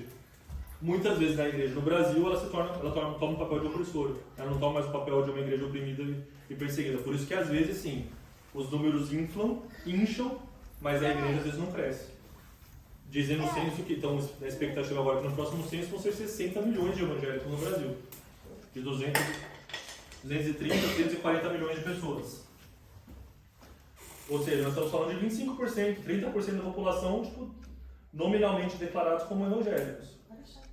Vou colocar aqui depois no WhatsApp. Desculpa. Ou seja, você fala assim, nossa, mas 30% da população é evangélica, que maravilha!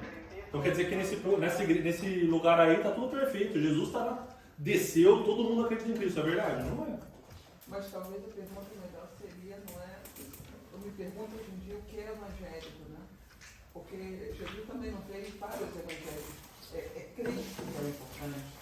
E a gente fica tão, eu noto que cada igreja levanta a sua bandeira e dizer que nós estamos no caminho certo, né?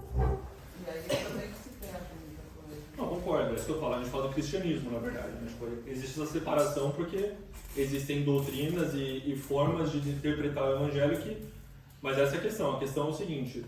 Eu ouvi outro dia o Augusto Nicodemos falando disso. Reformado, né, e tudo mais. E ele falando isso. Ele falando assim, olha...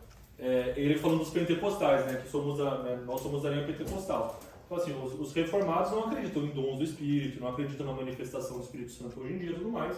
Nós acreditamos. Só que se você for pegar 85% do que eles pregam na palavra, Cristo, a Trindade e tudo mais, é exatamente igual a gente. A gente pode ficar aqui debatendo 60, não, livre-arbítrio, não existe, e não sei o que. A gente pode ficar debatendo isso, ou a gente pode olhar para aquilo que nos une e entender que a mensagem de Cristo tem que ser espalhada. Mas tem outro aspecto também, que esses pentecostais são muito humanos. Há muito tempo atrás existia uma Umbanda, uma curva, sei lá qual o nome daquilo tudo. E hoje em dia a gente vê que esse movimento que a gente via antes na igreja católica entrou dentro da igreja. A gente vê aquela coisa, desce não sei quem, e roda, mas com uma capa evangélica, com uma capa cristã, que a gente não sabe realmente o que é. Então é tão difícil de saber o que é o que no Brasil.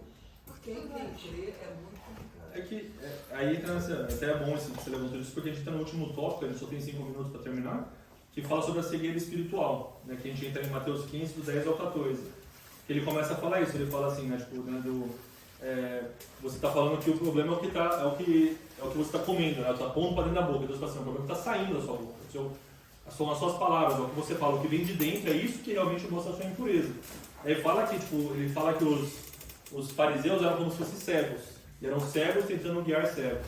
Então é isso, o que acontece é, no momento que você perde a sua perspectiva de seguir o evangelho, a palavra, tipo, tudo mais, ou seguir no caso da época, os judaicos, seguir, tipo, a Torá, naquilo que era a lei de Deus de fato, você acaba entrando nessa questão. Você fala assim, olha, tipo, agora, meio que assim, eu vou criar aqui a igreja evangélica do Luiz, e na minha igreja eu vou botar mais umas 6, 7 regrinhas ali, que tipo, meio que, ó, o inferno não existe, né, vou começar por aí.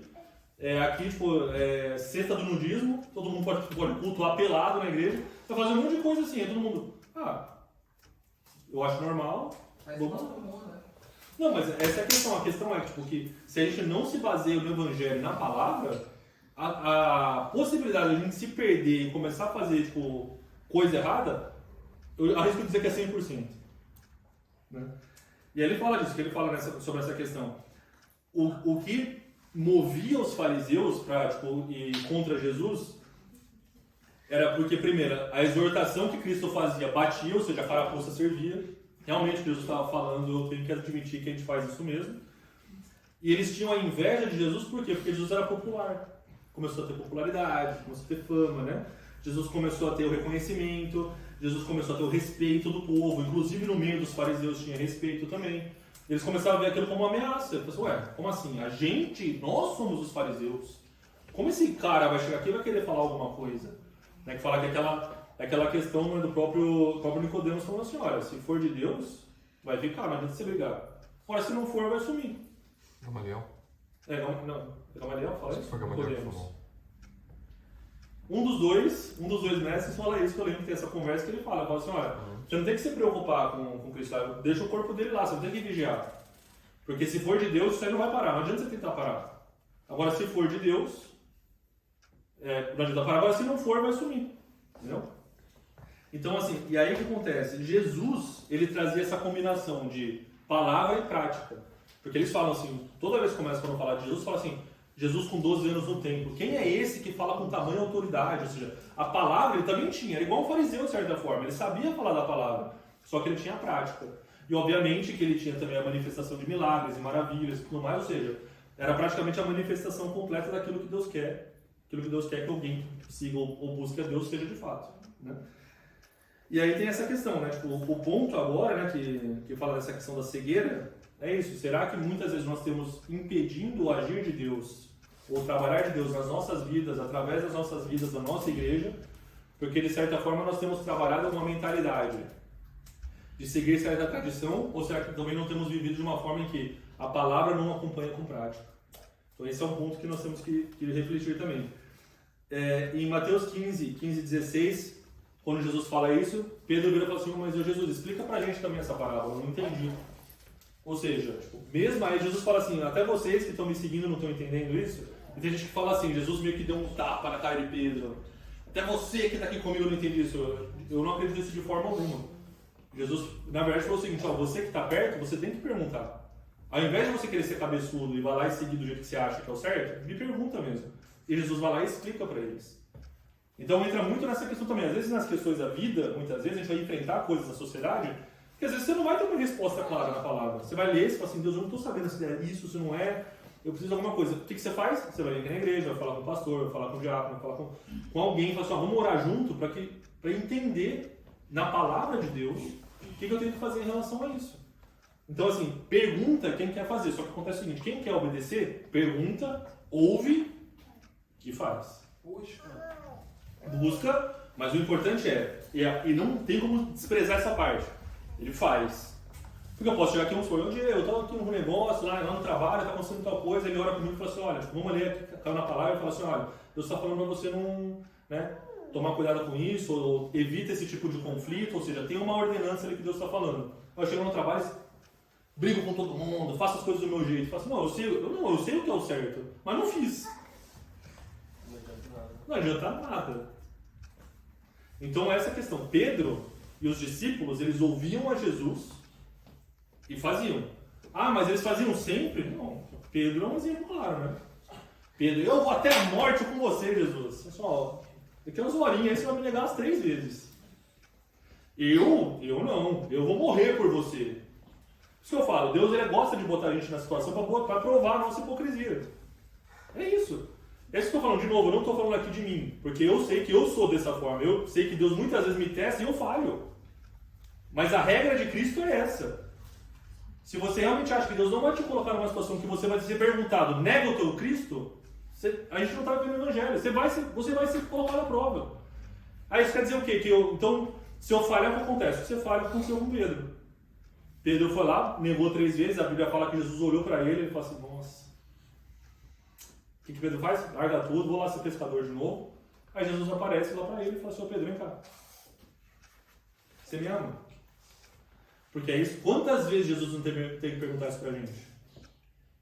Você vai lá, você faz uma lambança lá, aí você entra lá no seu pai, você começa a orar, chorar, e Deus me perdoa, não sei o que, Jesus vira pra você e fala assim, você me ama? Então, faz minha vontade e me obedece. Quantas segundas, terceiras, quartas, 10ª, 20ª chances Deus dá pra gente? E é isso que Jesus está falando aqui. Ele fala assim para Pedro, pergunta. Se você não sabe direito, você está em dúvida, mas pergunta, ó Deus, eu não entendi o que você quer dizer com isso. Mas eu acho que aí é mais ou menos quando Jesus fala, eu gosto daquela passagem que diz que ele que quer seguir, me seguir, pega a sua cruz e siga, né? Negue-se a si mesmo, pega a sua cruz e siga. Eu fiquei pensando que é pegar a cruz, apesar de repente pegar a cruz engolir aquilo ali que eu vou dizer, não vou engolir. São essas coisas, sabe? Eu fiquei parando para pensar ainda mais nesse tempo de ressurreição. E eu fiquei parando para pensar o que é segurar a cruz. Aquilo me tocou muito forte no meu coração, porque eu vejo muita coisa que ali é minha cruz e eu não quero carregar de jeito nenhum. Eu faço tudo, eu vou para a igreja, eu escuto a Bíblia, mas aquilo eu não vou fazer, que aquela é a minha cruz. Quando eu lembro esse versículo de carrega a sua cruz, ele é muito de Paulo falando. O que eu quero fazer eu faço, o que eu não quero eu faço. A cruz que eu não tenho que carregar, eu quero carregar. A cruz que eu tenho que carregar, eu falo, não, essa aí deixa pra alguém carregar por mim. O que eu gosto desse versículo é que ele fala antes, ele fala assim, o que quer me seguir, negue-se a si mesmo, pegue a sua cruz, ou não é pega a minha cruz, pega a sua cruz e me siga, ou seja, não dá pra separar. Ah Deus, eu quero carregar a cruz, mas não vou me negar não. O que eu quero, o que eu faço, eu faço. Deus fala assim, não, você não tá entendendo. Não é negociável. Só eu gosto muito desse tempo, vocês provavelmente vão me criticar, mas eu gosto muito desse tempo de Páscoa, né? E tem aquela procissão na cidade dos cristãos, que são várias igrejas, que vão para a cruz, né? Aí eu já falei com a minha colega, eu vou lá, ensino para pegar a cruz, a pessoa começou a rir, né? Aí eu fiquei, não vou pegar a cruz não, porque vão me filmar, eu vou ficar com vergonha. Aí eu fiquei, cara, você diz que é cristão, mas eu fiquei com vergonha e falei, eu vou lá, já pensou ficar todo mundo vendo televisão, carregando a cruz, porque são sempre 4 ou 5 pessoas, né? Aí eu fui, né? Eu tava tendo a primeira linha, mas na hora que eles falaram uma mulher, eu podia correr. Aí eu fiquei pensando, não vou não, o pessoal vai me ver. Aí depois me parou com a cabeça, o que Cristo queria de mim? Olha, cara, esse negócio de carregar a cruz não é contigo não. Porque eu queria que você não fizesse isso, isso e isso. E até hoje eu não fiz, mas para mim era muito mais fácil carregar aquela cruz, sabe? Mas entra de novo no que a gente está falando dos fariseus. Você está, tipo, às vezes coando um mosquito e engolindo um camelo. Então, assim, o mais fácil é isso, é parecer piedoso. Mas no fim das contas, você está falando assim, não, eu quero que você seja piedoso nessa situação. E só para a gente encerrar, que a gente já passou do tempo, a última parte que ele fala é isso. O que contamina o ser humano é o que está no coração, né? Tem Mateus 15, de 17 a 20. Então, o que Jesus faz nessa hora? Ele apresenta uma inversão da cultura da época. Né? Ele apresenta uma inversão da cultura da época. E na cultura da época, ele falava era o seguinte, que o que é impuro é de fora para dentro. Então, se você for ler na lei mosaica, na lei, né, na lei vigente da época, o que eles falavam? O que era a impureza? É comer essas coisas, é encostar em tal coisa, você encostar numa mulher com fluxo de sangue, você encostar num animal morto, você encostar não sei o quê. Tudo que era de fora trazia impureza para dentro. E Jesus está falando o seguinte, tudo isso que você falou, para. Vamos agora olhar o contrário. A impureza é o que está dentro e vem para fora. Era uma mudança violenta dos valores da época. O menino dos discípulos foram criados na sinagoga aprendendo a Torá. Não, mas peraí. Pedro, né? Tem o exemplo de Pedro, né? Pedro fala assim, não, come aí, Pedro. Pedro fala assim, eu nunca botei na minha boca que é impuro, Deus. Jesus, nunca coloquei. Não fala que é impuro que eu falei que é puro. Jesus fala para ele, opa. Então não olha para os gentios e fala que eles não são meus, porque eu purifiquei. E aí essa é a questão é, tipo, imagina, Pedro passou por tudo aquilo, negou Jesus, viu Jesus subir, ele já estava, tipo, tinha pregado para 3.000. Eu não deixo o que é impuro, ou seja, ele ainda vivia de acordo com a lei do fariseu. Então não é fácil ele se desvencilhar disso. Mas Jesus está falando, não é o que está do lado de fora, é o que está dentro. Provérbios 4:24 fala assim, 23, sobretudo deve-se guardar o coração, porque dele procede as saídas da vida. Mateus 12:34 fala, né? Como vocês dizem boas coisas sendo maus, do que o coração está cheio ou que a boca fala, certo? E lá em Tiago 3, né, no versículo 9 a 11, ele fala isso, ele fala que na mesma boca, né, sai bênçãos para Deus e maldição para os homens. Então eu falo assim, existe uma fonte de água que sai água doce e água amarga do mesmo lugar? Então tudo isso está falando o quê? É o que está saindo de você. É isso que revela de fato. Eu falo assim, não, mas é o que eu falo que me deixa impuro? Não. O que você fala é o que revela que você já está impuro. E essa é a questão. Toda a nossa caminhada do Evangelho, Deus nos aperta para trazer para fora aquilo que está aí dentro. E aí ele fala assim, ó, o que está saindo? Não, está saindo água doce. Continua assim. Ah, então se eu sair água doce, eu estou certo para sempre? Não. O que acontece? Deus dá um tempinho, aperta de novo. E aí, quanto mais você caminha com o Evangelho, quanto mais o caráter de Cristo é formado na gente, mais água pura, mais água limpa, mais a gente vai sendo transformado. Então, assim, essa mudança, é isso que eu falo, parece muito fácil quando a gente fala no tema da lição, santidade de dentro para fora. Deus olha pro meu coração, beleza, tipo, parece super simples. Nem os apóstolos conseguiam fazer isso de forma fácil. Então, assim, estou falando isso para todo mundo aqui, fala assim, não, beleza, então pode ficar tranquilo. Não, é para entender que o pedido é impossível para a gente. Se não for pela graça, pela presença de Cristo, ninguém consegue fazer. Amém, irmão?